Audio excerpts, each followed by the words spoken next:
में कांग्रेस को नया दफ्तर मिला। उद्घाटन के मौके पर राहुल गांधी ने अपने भाषण में बीजेपी और आरएसएस पर हमला बोला। राहुल गांधी ने कहा कि बीजेपी और आरएसएस ने हमारे देश की हर एक संस्था पर कब्जा कर लिया है। अब हम बीजेपी, आरएसएस और स्वयं भारतीय राज्य से लड़ रहे हैं। Mohan Bhagwat has the audacity to inform the nation every 2 or 3 days what he thinks about the independent movement, what he thinks about the constitution. In fact, what he has said yesterday is treason, because it is stating that the constitution is invalid. It is stating that everything, the fight against the British was invalid, and he has the audacity to say this publicly. In any other country, he would be arrested and tried. That is the fact, right? To say that India did not get independence in 1947 is an insult to every single Indian person.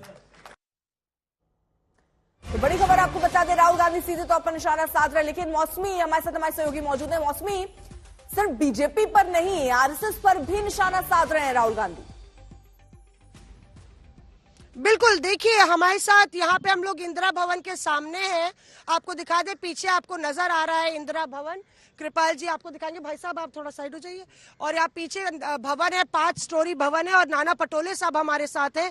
आइए बात करते हैं उनसे, क्योंकि राहुल गांधी ने भीतर एक बार फिर से आरएसएस पर जमकर निशाना साधा और बीजेपी का भी जिक्र किया और कहा कि सारी संस्थाओं को टेक ओवर कर रहे हैं ये लोग, उनसे हमारी लड़ाई।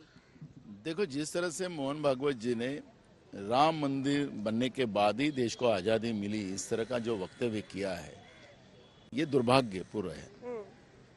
क्योंकि हमारी आज़ादी की लड़ाई में सभी धर्म के और सभी जाति के लोगों ने इस लड़ाई को लड़ी, और जो हमारा संविधान है लोकतांत्रिक व्यवस्था का, वो कोई धर्म का समर्थन, हर एक आदमी ने अपने अपने धर्म पे प्यार करना चाहिए, लेकिन किसी के ऊपर आक्षेप नहीं लेना चाहिए, इस तरह की भूमिका रखी गई है।